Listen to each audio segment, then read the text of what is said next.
بسم اللہ الرحمن الرحیم۔ السلام علیکم۔ Welcome to Huma stories.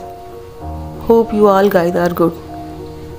سب سے پہلے میری تمام ویڈیوز کی اپڈیٹس کے لیے میرے چینل کو سبسکرائب کر کے بیل نوٹیفیکیشن کو آن کر دیں۔ جسمانی کفارہ ایپیسوڈ نمبر 2۔ شیر علی نے دروازہ بند کرتے ہوئے کہا، میں نے بھی تمہارے انتظار میں کھانا نہیں کھایا۔ اگر اجازت ہو تو دسترخواں بچھاؤں؟ ذرا ٹھہرو، مجھے اکیلا نہ چھوڑو، میرے ساتھ ایک عجیب واقعہ پیش آیا ہے۔ پھر اس نے سارا واقعہ سلیمہ کو سنا دیا، لیکن گھاسی رام کے قتل اور ڈھانچے کی اس سے مشابہت چھپا گیا۔ کیا اللہ تعالیٰ قاتل کے جرم کو معاف بھی کر دیتا ہے؟ شیر علی نے پوچھا۔ بے شک، لیکن مجرم کو چاہیے کہ اس کا کفارہ دے۔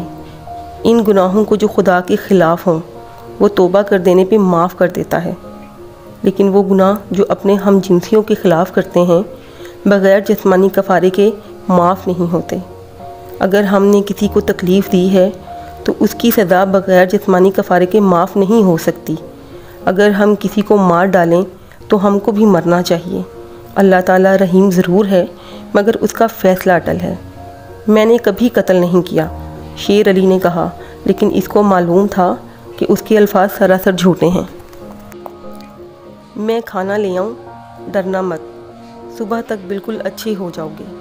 وہ بمشکل 4 قدم چلی ہوگی کہ اس نے پلٹ کر دیکھا۔ تم نے واقعی عجیب چیز دیکھی ہوگی۔ کیا وہ بھوت جو سائی کی طریقے میں پیدا ہوا ایسا ہی تھا؟ سلیمہ کی نازک جسم کے بدلے وہی بھوت کھڑا تھا، ہاتھ میں انسانی کھوپڑی تھی۔ شیر علی کے ہاتھ پاؤں اسے دیکھ کر شل ہو گئے۔ وہ بھوت کو دیکھ رہا تھا اور بھوت اسے گھور رہا تھا۔ تھوڑی دیر کے بعد وہ غیر مادی جسم غائب ہو گیا، لیکن سرخ آنکھیں اس کو برابر دیکھ رہی تھیں۔ صبح ہوتے ہی سلیمہ واپس آ گئی۔ بیوہ کی حالت اب ٹھیک تھی۔ وہ اپنے کمرے میں داخل ہوئی تو اس نے دیکھا کہ اس کا شوہر مسحری پہ سخت بخار کی حالت میں پڑا ہے۔ اس کی آنکھیں کھلی ہوئی ہیں، وہ چھت پر ٹکٹکی جمائے ہوئے ہیں، وہ بہک رہا ہے۔ گھاسی رام بھوت، میں تم دونوں سے نہیں ڈرتا۔ سایہ سے باہر نکل، پھر تجھ کو سمجھوں گا۔ میں تیری انگارہ آنکھوں سے نہیں ڈرتا۔ میرا پستول لاؤ، میں ان دونوں کو گولی مار دوں گا۔ نہیں، میں نے ہرگز قتل نہیں کیا۔ میری بات مانو گھاسی رام۔ گھاسی رام، کیا تو مجھ کو معاف نہیں کرے گا؟ تو مجھ کو اس قدر گھور رہا ہے، تو اپنی عمر ختم کر چکا ہے۔ سلیمہ نے اپنے بھائی کو حکیم کو لینے کے لیے بھیجا اور اپنے کمرے میں واپس آئی۔ شیر علی کو سخت بخار تھا، اس کے ہاتھ پاؤں جل رہے تھے، اس کا چہرہ ہلدی کی طرح زرد تھا، اس کی آنکھیں اب بند تھیں، وہ بے کسی کے عالم میں پڑا تھا۔ سلیمہ کے دل نے کہا، یہ اس کا آخری وقت ہے۔ اس کا دل بیٹھ گیا، وہ اس کے ساتھ لپٹ کر پھوٹ پھوٹ کر رونے لگی۔ شیر علی کو ہوش آیا، اس نے سلیمہ کے سر پہ ہاتھ پھیرا۔ میں نے ایک خواب دیکھا ہے، میں نے دیکھا ہے کہ تم نے بھی موت کی شکل اختیار کر لی ہے۔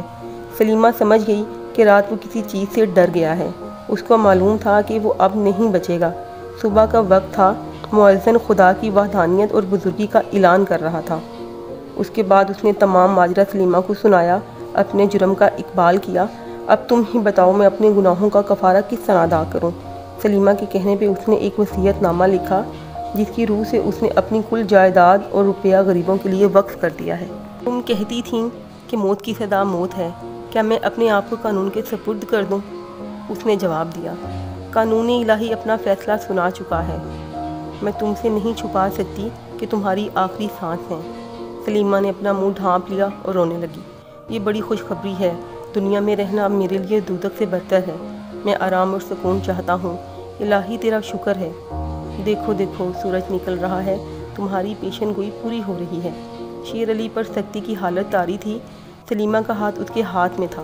گل محمد اس کے کمرے میں داخل ہوا تو اس نے دیکھا سلیمہ ایک چھوٹی سی گٹھڑی اپنے ہاتھ میں لیے کھڑی ہے۔ تم اس کے کفن دفن کو دیکھو، اب میں یہاں نہیں رہ سکتی، یہ کہہ کر وہ باہر کی طرف بھاگی۔ شیر علی کو سب لوگ آخری منزل پہنچا کر واپس آ رہے تھے تو سلیمہ غائب تھی۔ بہت تلاش کیا مگر بے سود، وہ کہیں نہ ملی۔ 2 سال کا عرصہ گزر گیا۔ ایک روز گل محمد دہلی کی ایک گلی میں پہنچا۔ ایک ٹوٹے ہوئے مکان کے آگے لوگ جمع تھے۔ دریافت کرنے پہ پتہ چلا کہ یہاں پر ایک غریب عورت رہتی تھی۔ گزشتہ رات وہ مر گئی، اس کا کوئی رشتہ دار نہ تھا۔ بول چال سے معلوم ہوتا تھا کہ وہ کسی امیر گھرانے سے تعلق رکھتی ہے۔ جنازے کی نماز تیار تھی، گل محمد بھی شریک ہوا۔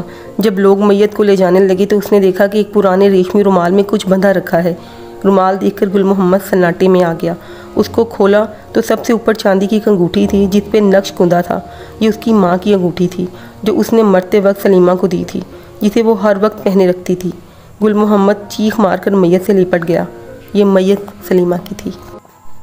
یہ تو ایک شیر علی تھا جو اپنے انجام کو پہنچا، لیکن ہم نے کبھی سوچا ہے کہ کتنے ہی شیر علی ہیں جو ہمارے آس پاس ہیں، جو ہر گناہ اس سوچ میں کرتے ہیں کہ انہیں پوچھنے والا کوئی نہیں ہے، لیکن ان کے اس گناہ کا کفارہ انہیں ہی نہیں، ان کے پورے خاندان کو ادا کرنا پڑتا ہے۔